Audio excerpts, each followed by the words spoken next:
Assalamualaikum warahmatullahi wabarakatuh. Alhamdulillahirrabbilalamin. Pada video kali ini kami akan membahas mengenai zakat emas dan perak. Video ini dibuat untuk memenuhi tugas akhir mata kuliah Fikih Zakat dan Wakaf dengan dosen pengampu Ibu Rida Rosida BSc MSc. Sebelumnya, perkenalkan nama saya Akmal Mustafa Akhyar dengan NIM 2005279. Saya Mojang Zulfa Amadea dengan NIM 2009776. Dan saya Siti Romlah dengan NIM 2004152. Kami dari Prodi Ilmu Ekonomi dan Keuangan Islam, kelas 2B. Video ini ditujukan untuk kaum milenial.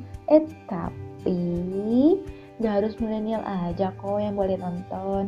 Semua orang boleh nonton video ini dan jangan lupa tekan tombol like dan subscribe di bawah ini ya. Sebelum membahas lebih dalam, tentunya kita harus tahu dong apa itu zakat. Mau tahu kan? Mau dong? Masa enggak? Menurut bahasa, zakat berarti tumbuh, berkembang, subur, dan bertambah. Zakat berasal dari kata zakat yang berarti suci, baik, berkah, tumbuh, dan berkembang. Dinamakan zakat karena di dalamnya terkandung harapan untuk memperoleh berkah, membersihkan jiwa, dan memupuknya dengan berbagai kebaikan. Maka tumbuh dalam arti zakat menunjukkan bahwa mengeluarkan zakat sebagai sebab adanya pertumbuhan dan perkembangan harta. Pelaksanaan zakat itu mengakibatkan pahala menjadi banyak. Sedangkan makna suci menunjukkan bahwa zakat adalah menyucikan jiwa dari kejelekan, kebatilan, dan pensuci dari dosa-dosa. Sedangkan menurut istilah, zakat adalah harta tertentu yang wajib dikeluarkan oleh orang yang beragama Islam dan diberikan kepada golongan yang berhak menerimanya, seperti fakir, miskin, dan sebagainya. Untuk zakat emas dan perak sendiri termasuk ke dalam golongan zakat mal dan diwajibkan hanya untuk orang yang memiliki emas dan perak yang sudah melebihi nisab dan haul. Nah, selanjutnya adalah penjelasan tentang maqasid syariah atau sebab adanya dilaksanakan zakat. Yang pertama adalah karena turunnya dalil atau ayat pada surat Al-Baqarah ayat 43 yang berisi A'udzubillahi minasyaitonirrajim wa aqimus sholata wa atuz zakata warka'u ma'ar raki'in, yang artinya, dan dirikanlah sholat, tunaikanlah zakat, dan rukulah bersama orang yang ruku.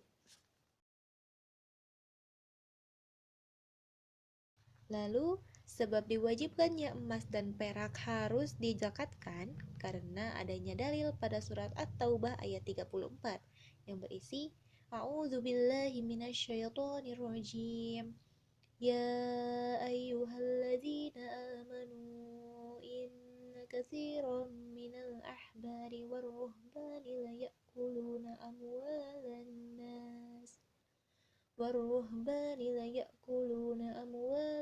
nas bil batili wa yasudduna an sabilillah walladzina yaknizuna adh-dhahaba wal fiddah wala yunfiqunaha fi sabilillahi fabashshirhum bi'adzabin alim, yang artinya, hai orang-orang yang beriman, sesungguhnya sebagian besar dari orang-orang alim Yahudi dan rohib-rohib Nasrani benar-benar memakan harta orang dengan jalan batil, dan mereka menghalangi manusia dari jalan Allah. Dan orang-orang yang menyimpan emas dan perak dan tidak menafkahkannya pada jalan Allah, maka beritahukanlah kepada mereka bahwa mereka akan mendapat siksa yang pedih. Shadaqallahul azim. Selain dari nas Al-Quran, ada juga nas dari hadis, yaitu hadis dari Abu Hurairah radhiyallahu anhu, Rasulullah shallallahu alaihi wasallam bersabda, "Ma min sahibi dhahabin wala fiddah la yuaddi minha haqqaha ila kana yaumal qiyamah sufihat lahu safaihu min nar fa uhmiya 'alaiha fi nari jahannam fayukhwa biha jabhatuhu wa janbuhu wa zuhruh kullama barudat u'idat ilaihi fi yaumin kana miqdaruhu khamsina alfa sanah fayara sabilahu imma ilal jannah wa imma ilan nar. Artinya, siapa saja yang memiliki emas atau perak tapi tidak mengeluarkan zakatnya, melainkan pada hari kiamat nanti akan disepuh untuknya lempengan dari api neraka, lalu dipanaskan dalam api neraka jahanam, lalu disetrika dahi, rusuk, dan punggungnya dengan lempengan tersebut. Setiap kali dingin akan disepuh lagi dan disetrikakan kembali kepadanya pada hari yang ukurannya sama dengan 50.000 tahun. Kemudian ia melihat tempat kembalinya apakah ke surga atau ke neraka. Hadis riwayat Muslim. Adapun hukum menzakatkan perhiasan adalah berdasarkan hadis berikut. Ada seorang wanita yang datang kepada Rasulullah Shallallahu Alaihi Wasallam bersama anak wanitanya, yang di tangannya terdapat 2 gelang besar yang terbuat dari emas. Maka Rasulullah bertanya kepadanya, "Apakah engkau sudah mengeluarkan zakat ini?" Dia menjawab, "Belum." Rasulullah Shallallahu Alaihi Wasallam lantas bersabda, "Apakah engkau senang kalau nantinya Allah akan memakaikan kepadamu pada hari kiamat dengan 2 gelang dari api neraka?" Wanita itu pun melepas keduanya dan memberikannya kepada Rasulullah seraya berkata, "Keduanya untuk Allah dan Rasul-Nya." Hadis riwayat Abu Daud. Berdasarkan hadis tersebut, berarti menzakatkan perhiasan emas dan perak adalah wajib hukumnya. Adapun fungsi zakat emas dan perak adalah sebagai berikut. Yang pertama adalah memiliki salah satu sifat penghuni surga, seperti yang terdapat dalam Quran Surat Al-Zariyat ayat 15-19, yang artinya, sesungguhnya orang-orang yang bertakwa itu berada dalam taman-taman surga dan mata air, sambil menerima segala pemberian Rabb mereka. Sesungguhnya mereka sebelum itu di dunia adalah orang-orang yang berbuat kebaikan. Di dunia mereka sedikit sekali tidur di waktu malam dan selalu memohonkan ampunan di waktu pagi sebelum fajar. Dan pada harta-harta mereka ada hak untuk orang miskin yang meminta dan orang miskin yang tidak mendapat bagian. Fungsi yang kedua adalah pelaku zakat termasuk salah satu sifat yang dimiliki orang-orang mukmin, yaitu mereka yang berhak memperoleh rahmat Allah. Sebagaimana yang terdapat dalam surat At-Taubah ayat 71 yang artinya, dan orang-orang yang beriman, lelaki dan perempuan, sebagian mereka adalah menjadi penolong bagi sebagian yang lain. Mereka menyuruh yang ma'ruf dan mencegah dari yang munkar, mendirikan sholat, menunaikan zakat, dan mereka taat kepada Allah dan Rasul-Nya. Mereka itu akan diberi rahmat oleh Allah. Sesungguhnya Allah Maha Perkasa lagi Maha Bijaksana. Fungsi yang ketiga adalah dengan berzakat, Allah Azza wa Jalla akan menumbuh kembangkan dan memberikan keuntungan bagi muzaki, yang terdapat dalam Quran Surat Al-Baqarah ayat 276, yang artinya Allah memusnahkan riba dan menyuburkan sedekah, dan Allah tidak menyukai setiap orang yang tetap dalam kekafiran dan selalu berbuat dosa. Fungsi yang keempat adalah orang yang berzakat akan diberi jaminan perlindungan oleh Allah dari sengatan terik panas pada hari kiamat. Sebagaimana dalam hadis dari Abu Hurairah radhiyallahu anhu dari Nabi Shallallahu Alaihi Wasallam, beliau bersabda, 7 golongan yang dinaungi Allah dalam naungannya pada hari di mana tidak ada naungan kecuali naungannya adalah yang pertama, imam yang adil, yang kedua, seorang pemuda yang tumbuh dewasa dalam beribadah kepada Allah, yang ketiga, seorang yang hatinya bergantung kepada masjid, yang keempat, 2 orang yang saling mencintai di jalan Allah, keduanya berkumpul karenanya dan berpisah karenanya, kelima, seorang laki-laki yang diajak berzina oleh seorang wanita yang mempunyai kedudukan berkata, sesungguhnya aku takut kepada Allah. Dan keenam, seorang yang bersedekah dengan satu sedekah lalu ia menyembunyikan sehingga tangan kirinya tidak tahu apa yang diinfakkan tangan kanannya. Serta yang ketujuh adalah seseorang yang berzikir kepada Allah dalam keadaan sepi lalu ia meneteskan air matanya. Hadis riwayat Al-Bukhari. Dalam Islam, zakat adalah cara kita untuk menyucikan harta dan berbagi dengan sesama. Hikmah zakat tentu sangatlah banyak, baik bagi yang memberi maupun yang menerima. Dilansir dari Quran Surat At-Taubah, surat ke-9 ayat 103 yang berbunyi, ambillah zakat dari sebagian harta mereka, dan dengan zakat itu pula kamu bisa membersihkan dan menyucikan mereka. Nah, selain untuk mensucikan harta benda, ada beberapa hikmah zakat yang sangat sayang jika dilewatkan oleh umat muslim nih. Banyak keutamaan yang terkandung dalam zakat sehingga umat muslim pastilah tidak ingin menangguhkannya. Nah, apa saja ya kira-kira hikmah zakat tersebut? Ayo, mari kita simak bersama-sama. Poin pertama dalam 7 hikmah zakat adalah menyempurnakan iman. Nah, zakat merupakan salah satu rukun Islam ya, yaitu rukun Islam yang ketiga. Melaksanakan zakat itu menjadi salah satu cara umat muslim untuk menyempurnakan iman. Kenapa? Karena dengan mengeluarkan zakat, kita itu menunjukkan rasa peduli kepada sesama. Yang artinya, tidaklah sempurna keislaman seseorang hamba jika belum mengeluarkan zakat. Atau bagi yang mampu ya. Nah, oleh karena itu, mengeluarkan zakat juga merupakan salah satu sarana untuk menyempurnakan iman. Kok bisa? Nah, Rasulullah SAW bersabda, salah seorang di antara kalian tidaklah beriman atau dengan iman yang sempurna sampai ia mencintai saudaranya sebagaimana ia mencintai dirinya sendiri. Diriwayatkan oleh H.R. Bukhari yang ke-13. Karena dengan mengeluarkan zakat berarti kita peduli dengan saudara kita yang membutuhkan, sehingga salah satu hikmah dari zakat adalah untuk menyempurnakan iman. Di poin kedua adalah membersihkan harta.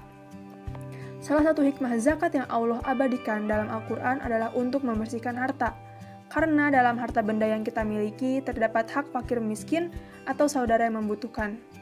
Dalam Quran Surat At-Taubah ayat 103 pun disebutkan, ambillah zakat dari sebagian harta mereka, dengan zakat itu kamu membersihkan dan menyucikan mereka dan mendoalah untuk mereka. Sesungguhnya doa kamu itu menjadi ketentraman jiwa bagi mereka. Dan Allah Maha mendengar lagi Maha mengetahui. Karena dari harta kita ada hak fakir miskin atau saudara yang membutuhkan. Oleh karena itu, sudah sepatutnya kita mengeluarkan hak mereka dalam bentuk zakat yang sudah Allah dan Rasul-Nya syariatkan. Di poin ketiga terdapat hikmah yang selanjutnya yaitu menghapus dosa. Dari sekian banyak hikmah zakat, mungkin yang ketiga ini adalah yang paling utama ya, yaitu menghapus atau mengurangi dosa. Mengingat dosa-dosa kita yang teramat banyak ini. Rasulullah SAW bersabda, amal memadamkan dosa sebagaimana air memadamkan api. Dalam HR At-Tirmizi dan An-Nasai. Orang yang mampu berzakat tapi tidak mampu mengeluarkannya, maka dosa dan keburukan yang akan menimpanya, serta tidak sempurna pula keislamannya. Yang keempat adalah mempererat persaudaraan. Hikmah zakat bukan hanya untuk pemberi, si penerima zakat pun juga akan mendapatkan hal yang sama, karena banyak kebaikan yang ada di dalam syariat zakat. Salah satunya adalah saudara yang kesusahan akan terbantu oleh zakat yang kita keluarkan.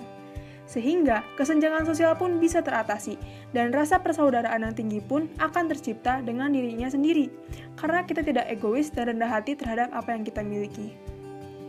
Nah, selain itu juga, angka kejahatan pun bisa berkurang nih. Kejahatan yang didasari oleh himpitan ekonomi, itu bisa dihindari saat saudara yang kekurangan itu mendapatkan bantuan. Nah, seperti yang kita semua tahu bahwa zakat adalah ibadah maliyah yang mempunyai dimensi dan fungsi sosial ekonomi atau pemerataan karunia Allah SWT dan merupakan perwujudan solidaritas sosial, rasa kemanusiaan, pembuktian persaudaraan Islam, pengikat persatuan umat dan bangsa, juga sebagai pengikat batin antara golongan kaya dengan golongan miskin dan sebagai penimbun jurang yang menjadi pemisah antara golongan yang kuat dengan yang lemah. Dari situlah kita bisa mewujudkan tatanan masyarakat yang sejahtera, di mana hubungan seseorang dengan yang lainnya menjadi rukun dan damai, harmonis, hingga akhirnya kita dapat menciptakan situasi yang aman, tentram, dan lahir batin. Lalu 3 hikmah selanjutnya, yaitu yang kelima adalah melatih kerendahan hati. Zakat merupakan perintah langsung dari Allah yang disampaikan melalui para rasulnya. Selain itu, zakat juga merupakan bagian dari rukun Islam yang harus ditunaikan oleh siapa aja yang mampu yang memeluk agama Islam. Nah, dengan mengeluarkan zakat, maka kita sudah termasuk dalam golongan orang yang rendah hati, karena dengan sadar mengikuti apa yang Allah perintahkan. Dan juga, sebaik-baiknya kebaikan adalah kebaikan yang tidak diketahui oleh orang lain. Dalam berzakat pun sama, alangkah baiknya jika kita tidak melakukannya secara terang-terangan, karena Allah SWT tidak menyukai hambanya yang tinggi hati. Dalam HR At-Tirmizi dan Ibnu Hibban, Nabi Muhammad SAW bersabda, amal yang diberikan secara rahasia dapat memadamkan kemurkaan Allah SWT. Lalu hikmah yang keenam, yaitu adalah meningkatkan rezeki. Zakat yang kita keluarkan merupakan hak orang lain yang Allah titipkan melalui harta benda yang kita miliki. Hikmah zakat yang bisa kita ambil adalah jika harta benda kita bersih dari hak orang lain, insya Allah harta benda yang kita miliki menjadi lebih berkah dan Allah lipat gandakan. Jika kita ingin melancarkan rezeki, maka solusi paling tepatnya adalah dengan mengeluarkan zakat. Zakat tidak akan mengurangi harta kita, sebaliknya orang yang rajin berzakat, hartanya akan semakin bertambah. Dilansir dalam Quran Surat Saba ayat 39 disebutkan bahwa barang apa saja yang kamu nafkahkan, maka Allah akan menggantinya dan dialah pemberi rezeki yang sebaik-baiknya. Dalam HR Muslim nomor 2558 juga berbunyi, sedekah tidaklah mengurangi harta. Lalu, ke hikmah yang terakhir, yaitu hikmah yang ketujuh, yaitu terhindarlah dari sisa neraka.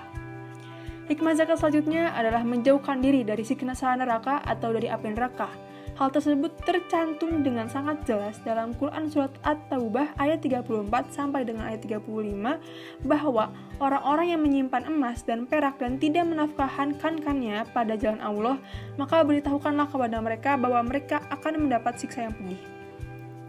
Lalu lanjutannya, pada hari dipanaskan emas perak itu di dalam neraka jahanam, lalu dibakarnya dahi mereka, lambung dan punggung mereka dibakar, lalu dikatakan kepada mereka, inilah harta bendamu yang kamu simpan untuk dirimu sendiri, maka rasakanlah sekarang akibat dari apa yang kamu simpan.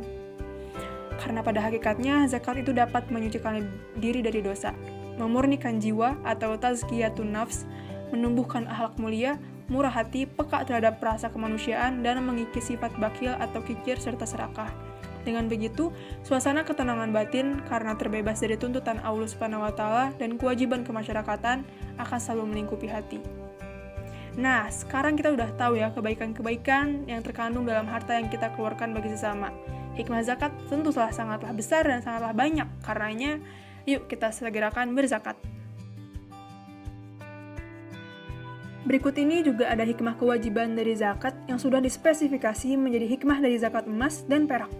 Yang disampaikan oleh Syekh Zakaria Al-Ansori yang mengatakan bahwa hikmah zakat wajib atas emas dan perak adalah sesungguhnya keduanya dipersiapkan untuk berkembang sebagaimana binatang ternak yang saimah tidak dipekerjakan. Selain dua barang itu, tidak ada kewajiban zakat atas barang-barang berharga berupa logam atau sejenisnya, seperti yakut, virus, intan, misik, dan ambar, karena sesungguhnya barang-barang tersebut dipersiapkan untuk dipakai sebagaimana binatang ternak yang dipekerjakan, dan karena sesungguhnya hukum asal dalam syariat adalah tidak ada kewajiban zakat kecuali pada harta yang telah ditetapkan oleh syariat. Oleh Zakaria Al-Ansori, Asna Al-Muhammad Talib, Beirut Dar Al-Kutub Al-Ilmiyah, cetakan ketiga 2000 jilid 5 halaman 74. Islam memandang emas dan perak termasuk dari harta yang memiliki potensi berkembang sebagaimana binatang ternak. Maka, ia mewajibkan zakat atas keduanya bila telah mencapai nisab dan haul, yaitu selama 1 tahun. Baik itu berupa emas dan perak batangan, leburan, logam, bejana, souvenir, ukiran, dan lain sebagainya. Nah, kewajiban zakat emas dan perak ini ditemukan dasarnya pada hadis riwayat Abu Dawud rahimakumullah yang mengatakan bahwa jika engkau memiliki perak 200 dirham dan telah mencapai haul, yaitu selama 1 tahun, maka darinya wajib zakat 5 dirham, dan untuk emas Anda tidak wajib menzakatinya kecuali telah mencapai 20 dinar. Maka darinya wajib zakat setengah dinar, lalu dalam setiap kelebihannya wajib dizakati sesuai presentasenya. Hadis riwayat Abu Daud. Nah, dalam hadis ini ditegaskan bahwa zakat emas dan perak wajib dibayarkan ketika sudah mencapai nisab dan telah melewati masa haul. Jadi dapat disimpulkan ya bahwa jumlah nishab dari emas itu adalah sebesar 20 dinar atau 85 gram, lalu nishab dari perak itu sebesar 200 dirham atau 595 gram, dan nishab uang tunai yang dihitung berdasarkan nilai emas atau perak saat mengeluarkan zakatnya. Nah, dari hadis mengenai nishab yang tadi sempat saya paparkan ini pula dapat dipahami ya bahwa zakat yang dikeluarkan adalah 2,5% dari aset emas yang dimiliki. Kenapa? Karena setengah dinar adalah 2,5% dari 20 dinar. Nah, di sini terdapat dinamika konversi. Konversi itu adalah perubahan dari satuan ke satuan yang lain, dan dalam hal ini dari satuan mitskol ke satuan gram. Nah, dalam urusan konversi emas dan perak, para ulama ini berbeda pendapat. Sehingga, dalam ukuran emas dan perak tertentu, menurut sebagian ulama ini wajib disakati karena telah mencapai nishab. Sedangkan, menurut ulama yang lain tidak wajib zakat karena belum mencapai nishab. Nah, berikut ini adalah tabel nishab emas murni setelah disesuaikan dengan beberapa hasil konversi para ulama. Nah, dalam nishab emas sebenarnya dibagi menjadi dua bagian, yaitu emas yang tidak terpakai dan sebagian emas yang terpakai. Nah, yang termasuk dalam kategori emas tidak terpakai itu adalah dinar yang tidak digunakan sehari-hari, baik sebagai perhiasan atau keperluan lain atau disimpan. Sedangkan dalam kategori sebagian emas terpakai, emas yang dipakai adalah dimaksudkan dalam kondisi wajar dan jumlah tidak berlebihan.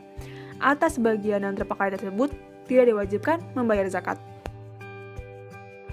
Nah, dalam nishab perak dapat dipahami pula bahwa zakat yang dikeluarkan adalah 2,5% dari aset emas dan perak yang dimiliki. Kenapa? Karena 5 dirham adalah 2,5% dari 200 dirham. Dan berikut ini adalah tabel nishab perak murni setelah disesuaikan dengan beberapa hasil konversi para ulama. Selanjutnya ada cara menghitung zakat emas dan perak. Nah, cara menghitung zakat emas dan perak sangat mudah. Berdasarkan sumber yang saya dapatkan dari website Basnas, rumusnya yaitu 2,5% dikali jumlah emas atau perak yang kita miliki yang sudah tersimpan selama 1 tahun dan mencapai nisab. Selanjutnya ada contoh kasus dari zakat emas dan perak. Contoh kasus zakat emas yaitu nisab zakat emas adalah 85 gram. Bapak Fulan memiliki emas yang tersimpan selama 1 tahun sebanyak 100 gram. Berapakah zakat yang harus dikeluarkan oleh Bapak Fulan?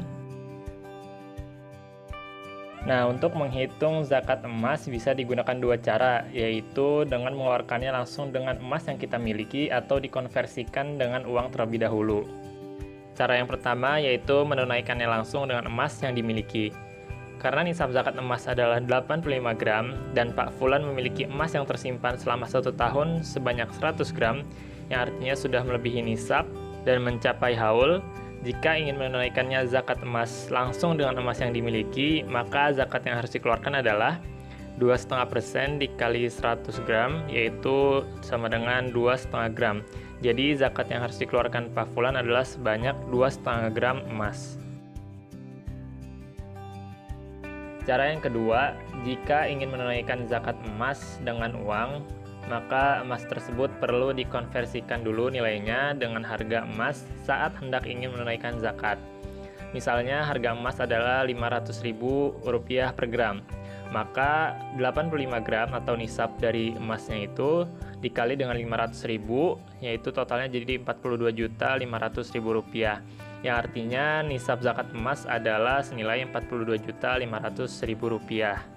Kemudian, emas yang Bapak Fulan miliki adalah sebesar 100 gram, maka dikali dengan harga emas, yaitu jadi 100 dikali 500.000, yaitu 50 juta, yang artinya sudah melebihi nisab dari zakat emas tadi yang sudah dikonversikan ke dalam rupiah atau ke dalam uang. Maka zakat emas yang harus dibayarkan dan dikeluarkan oleh Pak Fulan adalah 2,5% dikali 50 juta, sama dengan Rp1.250.000. Jadi itulah zakat emas yang harus dikeluarkan oleh Pak Fulan setelah dikonversikan ke dalam uang. Contoh kasus zakat perak yaitu Nisab zakat perak adalah 595 gram. Bapak Fulan memiliki perak yang tersimpan selama 1 tahun sebanyak 800 gram. Berapakah zakat yang harus dikeluarkan Bapak Fulan? Cara menghitung zakat perak sama dengan zakat emas, yaitu terdapat 2 cara. Langsung membayarkannya dengan perak atau dikonversikan dulu ke dalam uang. Cara yang pertama, karena nisab zakat perak adalah 595 gram, dan Pak Fulan memiliki perak yang tersimpan selama 1 tahun adalah sebanyak 800 gram, yang artinya sudah melebihi nisab dan mencapai haul. Jika ingin menunaikan zakat perak langsung dengan perak yang dimilikinya, maka zakat yang harus dikeluarkannya adalah 2,5% dikali 800 gram, yaitu sama dengan 20 gram. Artinya, zakat perak yang harus dikeluarkan oleh Pak Fulan adalah 20 gram dari 800 gram yang dimilikinya. Cara yang kedua, jika ingin menunaikan zakat perak dengan uang, maka perak tersebut perlu dikonversikan dulu nilainya dengan harga perak saat hendak ingin menunaikan zakat. Misalnya harga perak adalah 80.000 per gram. Maka 595 gram yaitu nisab dari perak dikalikan dengan harga perak yaitu 80.000 per gram. Jadi hasilnya adalah Rp47.600.000. Nah, itu adalah nisab perak jika dibayar dengan uang. Nah, perak Bapak Fulan yaitu 800 gram dikali dengan harga perak yaitu 80.000, maka hasilnya adalah 64 juta yang artinya sudah melebihi dari nisab. Nah, zakat perak yang harus dibayarkan oleh Bapak Fulan adalah 2,5% dikali 64 juta yaitu Rp1.600.000. Nah, jadi zakat perak yang harus dikeluarkan oleh Bapak Fulan adalah Rp1.600.000 setelah dikonversikan ke dalam uang. Selanjutnya, kita bakalan masuk nih ke sesi Q&A. Nah, pertanyaan yang pertama, apa sih contoh manfaat yang nyata yang dapat diterima oleh masyarakat atas zakat emas dan perak? Apabila emas atau perak yang kita miliki sudah melebihi nisab dan haul, maka kita harus menyisihkannya untuk zakat. Emas dan perak merupakan harta yang bernilai ekonomis tinggi, maka tidak heran apabila dengan menzakatkannya akan menjadi sangat bernilai bagi pihak yang menerima. Apabila kita ingin menzakatkan harta emas atau perak, maka kita dapat menukarkannya terlebih dahulu menjadi uang, lalu kita dapat langsung memberikannya kepada mustahik atau orang yang berhak menerima zakat, atau kita juga bisa melalui amil zakat, yaitu orang yang mengelola zakat. Hal itu dapat dimanfaatkan apa saja oleh mustahik. Selain itu, kita juga dapat menzakatkannya melalui bajinas atau media sejenisnya. Landasan apa saja yang memperbolehkan praktik penggabungan emas dan perak untuk mencapai nisab? Landasan yang pertama yaitu dari firman Allah yang ditunjukkan dalam Quran Surat At-Taubah ayat 34 yang berbunyi, dan orang-orang yang menimbun emas dan perak serta tidak menginfakkannya di jalan Allah, maka berilah mereka kabar gembira dengan azab yang pedih. Dalam ayat tersebut ditunjukkan bahwa emas dan perak adalah satu jenis. Landasan yang kedua adalah fungsi emas dan perak dan uang adalah sama, yakni sebagai saman atau penyimpan nilai, dan kiimah yaitu satuan hitung untuk harta-harta yang lain. Nah, meskipun ketiganya berbeda pada wujudnya, tetapi fungsi dan manfaatnya sama, sehingga digolongkan ke dalam satu jenis dalam hukum yang sama, di zakat. Landasan yang ketiga adalah emas, perak, dan uang itu memiliki sifat berkembang atau nama, dengan syarat agar diputar sebagai modal perdagangan. Meskipun barang-barang perdagangan nantinya akan terdiri atas bermacam jenis, semua itu dihitung menjadi satu untuk mencapai nisab. Apabila aset perdagangan atau urut tijarah bisa disatukan untuk mencapai nishab, demikian pula dengan modalnya atau nukud. Landasan yang keempat adalah menyatukan emas dan perak agar mencapai nishab, bertujuan untuk menunjukkan bahwa seseorang tergolong kaya, sehingga zakat diwajibkan atas orang tersebut berdasarkan keumuman sabda Nabi dalam hadis riwayat Bukhari 5355 yang berbunyi, sedekah yang paling utama adalah dari orang yang tercukupi kebutuhannya atau kaya. Pertanyaan selanjutnya, apabila zakat emas dan perak sudah melebihi nisab dan mencapai haul, tetapi masih memiliki utang, maka mengeluarkan zakat atau membayar utang terlebih dahulu. Jawabannya adalah sebenarnya masih terdapat perbedaan mengingat tak ada teks di dalam Al-Quran maupun Sunnah yang secara eksplisit menjelaskan hal tersebut. Utsman radhiyallahu anhu bahwa beliau berkata pada bulan Ramadan, bulan ini adalah bulan berzakat kalian. Barang siapa mempunyai tanggungan hutang, maka segera melunasinya. Hal ini menunjukkan jika utangnya sudah jatuh tempo dan ia ingin segera melunasinya, maka wajib didahulukan membayar hutang terlebih dahulu daripada zakat. Sedangkan hutang yang masih jatuh temponya lama, maka tidak menjadi penghalang untuk mengeluarkan zakat dari harta yang ada sekarang. Jadi intinya adalah jika hutang tersebut sudah jatuh tempo pada saat bersamaan kita membayar zakat, maka kita diwajibkan untuk melunasi utang terlebih dahulu daripada membayar zakat. Namun jika utang yang kita miliki itu jatuh temponya masih lama, maka kita diwajibkan untuk membayar zakat terlebih dahulu daripada hutang. Berikut adalah referensi yang kami gunakan dalam pembuatan video pembahasan atau materi mengenai fikih zakat emas dan perak.